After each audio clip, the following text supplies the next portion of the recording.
Күндүн маанилүү жаңылыктар менен тааныштырып, бүгүн программасы студияда мен Тимур Владислав. Саламатсыздарбы. Алгач чыгарылыштын кыскача мазмуну менен таанышып алыңыздар. УКМК төрагасы Кумтөргө байланыштуу бир нече кылмыш иши иликтенип жатканын жана бир нече чиновник эртеңден баштап суракка алынаарын эскертти. 1992 жылдан 2020 жылга чейин Кыргызстан чет жактан насыя грант катары жалпы 11 миллиард 426 миллион доллар алган. Тажикстандын Борбор калаасында Кыргыз-Тажик чегарасын тактоо боюнча жумушчу топ протоколго кол койду. Улуттук коопсуздук боюнча мамлекеттик комитет Кумтөр алтын кенине байланыштуу кылмыш иштерин иликтеп жатат. Анын алкагында мурдагы келишимдерди түзгөн айрым жетекчилер суракка чакырылып баштайт. Бул тууралуу 17 майда парламенттин жыйынында УКМКнын төрагасы Камчыбек Ташиев кабарлады. Анын айтымында учурда 4 кылмыш иши тергелип жатат. Анын бири убагында Кумтөргө байланыштуу келишимдерди кабыл алган жетекчилерге байланыштуу. Калганы ошол учурда жооптуу кызматта тургандар боюнча. Арасында жогорку кеңештин депутаттары дагы бар. Ташиевдин айтымында мурдагы премьер-министр Мухаммедкалый Абылгазиев айрым депутаттар жана бир топ кызмат адамдары коррупция үчүн айыпталып жатат. Тергөөнүн кызыкчылыгына жараша, азыркы күндө фамилияларды биз ачык айтпайбыз, бирок бүгүн Кудай буйрса токтом кабыл алынса, эртеңден баштап бул адамдарды биз тергөөгө чакыра баштайбыз. Ачык айтыш керек, кээ бирлерин уже эртеңден баштап биз уже жоопкерчиликке тарта баштайбыз. Чтобы алар башка жака чыгып кетпеш үчүн, мамлекеттен чыгып кетпеш үчүн, ошондон азырынча алардын атын ачык айтканга бизге тергөө жол бербейт. Кыргызстандагы Кумтөр алтын кенин иштеткен канадалык Центра компаниясынын директорлор кеңешине Кыргызстандан мүчө Теңиз Бөлтүрүк кендин айланасындагы соңку окуяларга байланыштуу кызматын тапшырды. Бул тууралуу ал өзү 17 майда жогорку кеңештин Кумтөргө байланыштуу чакырылган кезексиз жыйынында сүйлөп жатып айтты. Теңиз Бөлтүрүк Центранын директорлор кеңешине 2020 жылдын декабрь айында дайындалган. Быйыл май айында бул кызматка кайра тандалган. Ушул тапта Кыргыз тараптан директорлор кеңешинде Дүйшөн Касенов жана Нурлан Кыштобаев иштеп жатышат. Центра ишканасынын директорлор кеңешинде Канададан 8, Кыргызстандан 3 өкүл бар. Кеңешке мүчөлөр жыл сайын май айында шайланып турат. Кыргызстандын жаңы кабыл алынган конституциясы боюнча өлкө Кумтөргө байланыштуу соттошууларда утулуп калса, жоопкерчилик президентте жана министрлер кабинетинде болот. Бул тууралуу парламенттин кезексиз жыйынында депутат Акылбек Жапаров айтты. Эл өкүлү Алтынбек Сулайманов эгер иш тескери кетип калса ким жооп берет деген суроо койгон. Кумтөр алтын кениндеги ишмердүүлүктү текшерип жаткан мамлекеттик комиссия парламент жыйынынан кийин токтом кабыл алып, башкы прокуратурага бир топ жетекчилердин жана кызмат адамдарынын ишине юридикалык баа берүүнү сунуштайт. Тескери кетип калышы мүмкүн да. Сиз билесиз, бул жеке жоопкерчиликти өкмөт алат өзүнө. Өкмөт алат. Өкмөт соттошот. Парламент соттошпойт. Себеп дегенде парламент дайым, мен 3 соттун депутатымын болуп атам. Дайым өкмөт келип суранышат. Биздин багытыбыз ушундай деп биз колдоп беребиз.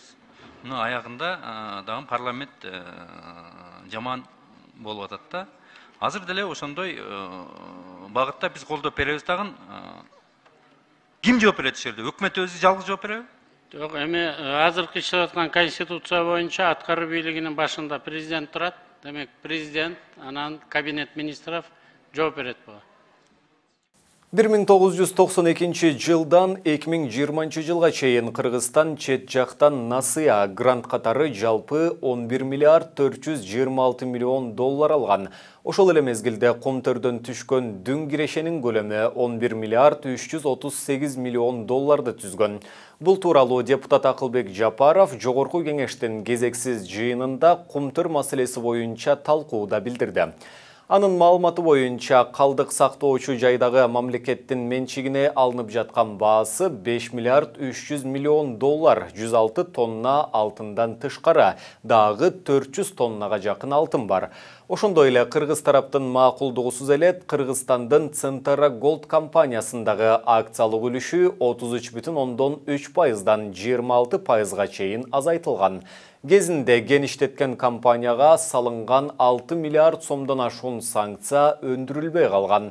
Жергиликтүү өнүмдөрдү сатып алуудагы бардык сатып алуулардын 25%-ын гана түзөт. Мисалы, ал Монголияда 85%дан ашат. Кыргыз-Тажик чегарасында Баткен облусунун Аксай айылынын тургундары бүгүн 17 майда эртең менен бул айылдан 3 тажик жаранын кармашкан. Бул тууралуу өкмөттүн облустагы өкүлчүлүгү кабарлады. Маалыматта айтылгандай, жергиликтүү тургундар тажик жарандарынын Кыргызстандын аймагында жүргөн себебин тактоо максатында аларды милицияга өткөрүп беришкен. Ошол эле учурда тажик жарандары Кыргызстандын Ворух айылы аркылуу жайлоодон келе жаткан 3 кыргыз жаранын кармап алышкан. Бул окуя боюнча Баткен жана Согди облустарынын башчылары телефон аркылуу сүйлөшүп, эки облустун күч түзүмдөрүнүн жетекчилерине жеринде жолугуп, сүйлөшүү жүргүзүү боюнча тапшырма беришти.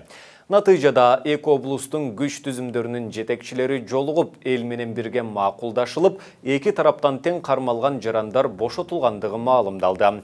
Алдын ала маалыматка караганда, тажик жарандары кармап алган кыргыз жарандары сабалып, ооруканага жөнөтүлдү. Кыргыз-Тажик мамлекеттик чегарасын делимитациялоо жана демаркациялоо боюнча топографиялык жумушчу топтордун кезектеги жолугушуусу өттү. Бул тууралуу өкмөттүн аппаратынын маалымат кызматы билдирди.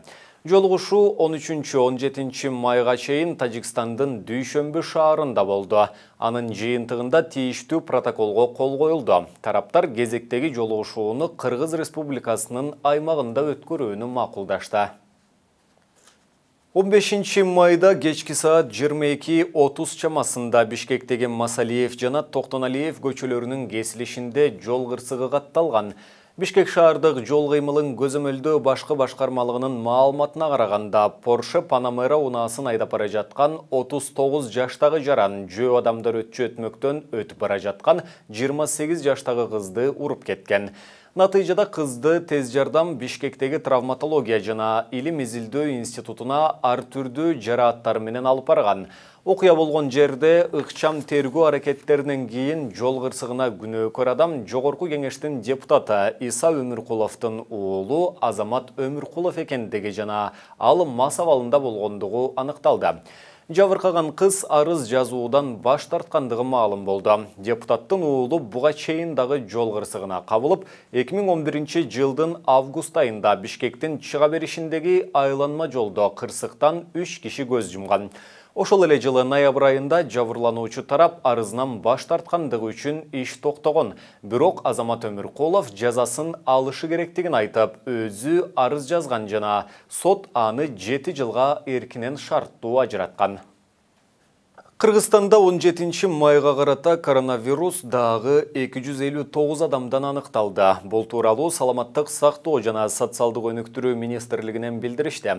Сутка ичинде COVID-19 илдетинен Бишкек шаарында 5, Чүй облусунда 2, Ысык-Көл облусунда 1 бейтап каза болду. Бүгүнкү күнү стационарларда коронавирустан 1694 бейтап, амбулатордук түрдө 2435 адам дарыланууда. Алардан ичинен 1151 бейтаптын абалы орто оордукта, 431 адамдын абалы оор жана 94 бейтап өтө оор абалда жатат. Ошондой эле бир сутка ичинде өлкө боюнча 6 медициналык кызматкер коронавирус жуктуруп алгандыгы аныкталды. Пандемия башталгандан бери жалпы 4552 медицина кызматкери коронавирус жуктуруп алган. Алардын ичинен 4482 медкызматкер айыгып чыкты. Мына ушуну менен бүгүнкү берүүбүздү жыйынтыктайбыз. Кийинки эфирлерден амандашканча сак саламатта туруңуздар.